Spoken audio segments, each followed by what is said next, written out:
কিন্তু আমাদের সমাজে যে অন্যায়, যে দুর্নীতি, যে লুটপাট, এস আলম, সালমান এফ রহমান, তো অমুক, তো তমুক, বেনাজির, তো মতিউর, মানে মনে হয় যেন মানে এখানে একটা টাকার খনি আছে। ওবায়দুল কাদের সাহেব ছাত্রলীগকে লেলিয়ে দিলেন তাদের উপরে, এবং তারা সহিংসতার চূড়ান্ত করলো। সবচেয়ে মর্মান্তিক আমার কাছে লেগেছে যে আমাদের যে নারী শিক্ষার্থী, তাদেরকে হেনস্থা করা হচ্ছে, তাদেরকে নির্যাতন করা হচ্ছে। গণরুম, দিস দ্যাট, এই সমস্ত অত্যাচারের ভিকটিম ছিল, যার জন্য তারা এত বেশি বিদ্রোহ করেছে। এবং ওই যে লীগের যারা আপনার কর্মী, হলে হলে মেয়েরা আপনার ধরে কান ধরে উঠবোস করিয়েছে। কেন? গতকালে প্রথম আলোতে ডক্টর আলী রিয়াজ, যিনি আমেরিকাতে আপনার ইমিরিটাস প্রফেসর, উনি একটা আর্টিকেল দিয়েছেন।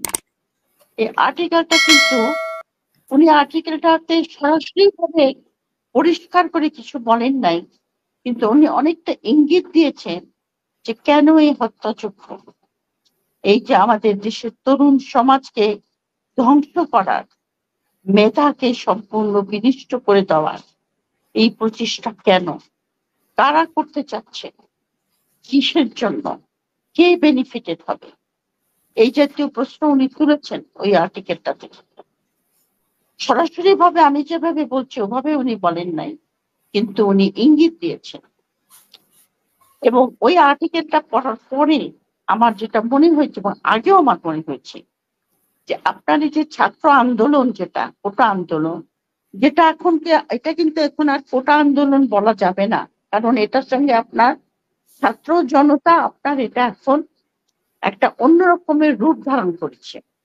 এটা বৈষম্য বিরোধী, খালি কোটা নয়। বাংলাদেশ রাষ্ট্র যেটা তৈরি হয়েছিল সাম্য, সামাজিক ন্যায় বিচারের জন্য এবং একটা মানবিক সমাজ গড়ার জন্য, সেটা একেবারেই হয়নি। এবং পদে পদে আমাদের সমাজে, আমাদের রাষ্ট্রে বৈষম্য এবং আপনার ইনইকুয়ালিটি।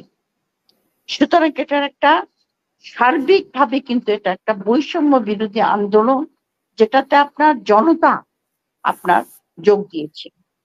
ইনিশিয়ালি আপনি যদি জনতার দিকে তাকিয়ে দেখেন, 87% কোনো রাজনৈতিক পরিচয় নেই। এটা বেশিরভাগ লোক যোগ দিয়েছে যারা আপনার নিম্ন আয়ের কর্মজীবী লোকজন, তাদের দেয়ালে পিঠ থেকে গেছে। এমনকি আমাদের মিডল ক্লাসেরও, হয়তো ইকোনমিক্যালি আমরা অতটা ডেসপারেট হইনি এখনো, কিন্তু আমাদের সমাজে যে অন্যায়, যে দুর্নীতি, যে লুটপাট, এস আলম, সালমান এফ রহমান, তো অমুক, তো তমুক, বেনাজির, তো মতিউর, মানে মনে হয় যেন মানে এখানে একটা টাকার খনি আছে। এই যে এখান থেকে মানুষের যে একটা ক্ষোভ, একটা রাগ, একটা দ্রোহ, সেখান থেকে এই আন্দোলনটা ছাত্র আন্দোলনের কোটা আন্দোলন থেকে সরে গিয়ে এটা কোন একটা জনতা ছাত্রর আন্দোলনের রূপ নিয়েছে। কিন্তু এই যে ছাত্র আন্দোলনটাকে ঘুরিয়ে নিল আপনার, এটা আপনার কেমন করে হলো, যেখানে আলী রিয়াজের ইঙ্গিতটা আসে। প্রথম কথা আপনি দেখেন, যেটা ব্যারিস্টার সারওয়ার বলেছেন, যেটা কেউ তৈরি করেছে। প্রথম কথা হলো যে কোটার এই ব্যাপারটা কিন্তু 2018 এটা মোরালেস সেটেল হয়েছিল। ও যখন আন্দোলন হলো, প্রাইম মিনিস্টার আপনার সংসদে দাঁড়িয়ে বললেন যে আমি এটা করে দিলাম। হঠাৎ করে আপনার হাইকোর্ট থেকে 21 সালে একজন রিট করলো, 18 সালে যে জিনিসটার আপনার হয়ে গেছে রেজলিউশন, টু সাম এক্সটেন্ট রেজলিউশনটা কিন্তু আপনার নির্বাহী আদেশে প্রজ্ঞাপনের দ্বারা কিন্তু পার্মানেন্ট রেজলিউশন হয় না, এটা আইন করে করতে হয়। সংবিধানে বলেছে যে তোমরা কোটা দিতে পারো যারা আপনার পিছিয়ে পড়া জনগোষ্ঠী। সুতরাং সংবিধানের সেই ধারা অনুযায়ী একটা পার্লামেন্ট আইন পাস করতে হয় যে কারা আপনার মানে পিছিয়ে পড়া জনগোষ্ঠী, এবং তাদেরকে কত কোটা দিতে হবে এবং কত বছরের জন্য।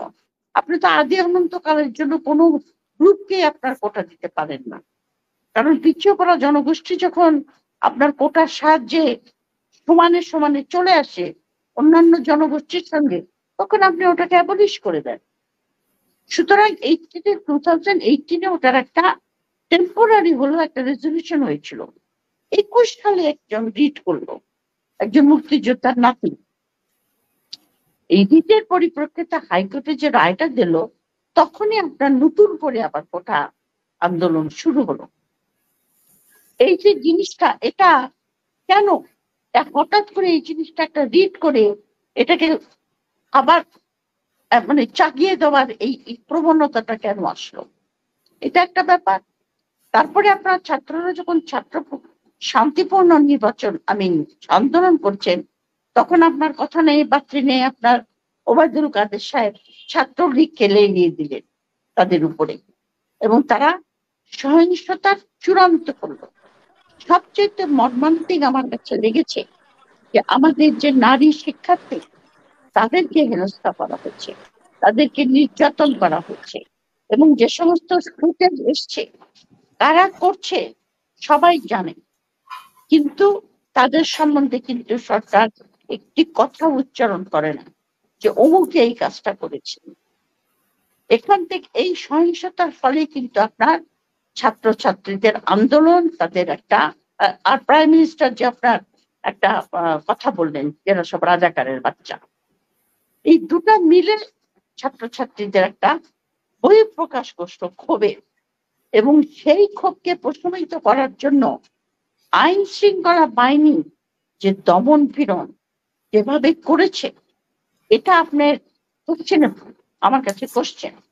কারণ বেশিরভাগ গুলিতে যারা মারা গেছে তারা কিন্তু মাথায় গুলি করেছে।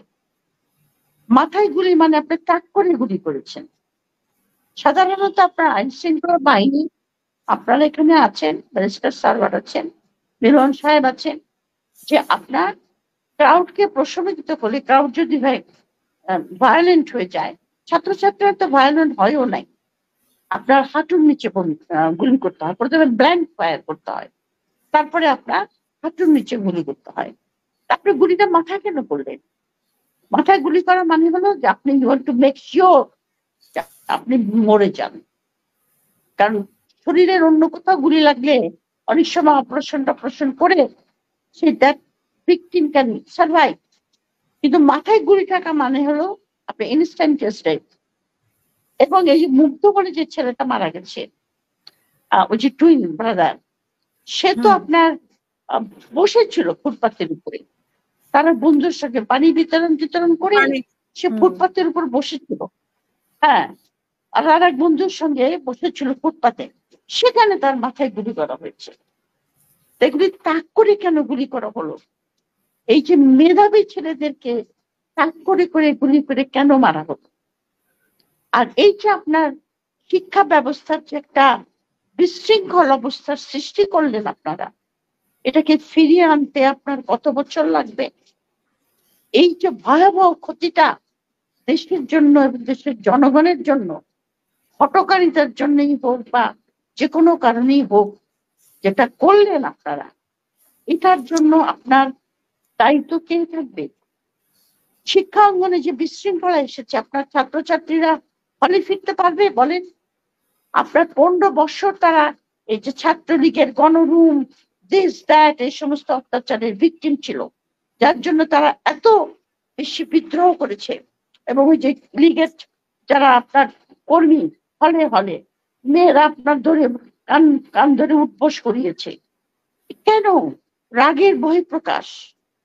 এখন যদি আপনি হলে যদি বাচ্চাদেরকে নিরাপত্তা দিতে না পারেন, এবং আমাদের ভাইস চ্যান্সেলররা কি বললেন, ঢাকা ইউনিভার্সিটির ভাইস চ্যান্সেলর, যিনি ছাত্রছাত্রীর অভিভাবক, আমি যে কথাটা আগে বলেছি, এই সমস্ত বাচ্চারা যখন বাড়ি ত্যাগ করে আমাদের ইউনিভার্সিটিতে আসে, ডর্মে থাকে, তখন তাদের যে কোনো বিপদ আপদে শিক্ষক শিক্ষয়িত্রী এবং ভিসি, বিশেষ করে তাদের অভিভাবক, ঢাকা ইউনিভার্সিটির ভাইস চ্যান্সেলর বললেন যে ক্যাম্পাস আমার কন্ট্রোলে নাই। ক্যাম্পাস আপনার কন্ট্রোলে নেই তো আপনি রিজাইন দেন, আপনি বসেই আছেন। জাহাঙ্গীরনগর ইউনিভার্সিটিতে মেয়েদেরকে যখন অ্যাটাক করেছিল বহিরাগতরা, রামদা হকি স্টিক দিস দ্যাট নিয়ে তারা ছুটে গেছিল ভিসির বাড়িতে, দরজা দেখিয়েছে প্রাণপণে, ভিসি দরজা খোলেন নাই। আপনি কি করে আপনার ছাত্রছাত্রীকে বলছেন হাইকোর্ট সুপ্রিম কোর্ট বলেছে আপনারা শিক্ষা আন্দোলনে ফিরে যান, তো আপনার হুকুম দিলেই তো আমি ফিরে যাব না যদি আমি দেখি যে নিরাপত্তা নাই। আমার এই নিরাপত্তাটা কি করে দেবেন আপনি? আপনার তো যে সমস্ত ছাত্রলীগের সমাধান হবে হ্যাঁ কিভাবে এখন যে পরিস্থিতিতে আছে, কিভাবে এই পরিস্থিতিটার সমাধানের দিকে যাবে বলে? এই সমাধান তো রাজনৈতিক হবে, যে কথাটা বলছি রাজনৈতিক সমাধান তো করতে হবে। কিন্তু আমি তো দেখছি আপনি যে কথাটা আমি বললাম, যেটা আমার মনে হয় যেন আমাদের দেশকে একেবারে পঙ্গু করে দেওয়ার একটা পরিকল্পনা থেকে এগুলি হচ্ছে। Absolutely wrong. I may be wrong and I hope and pray I'm wrong, 100% wrong. কিন্তু এরকম ভুলগুলি কেন হবে?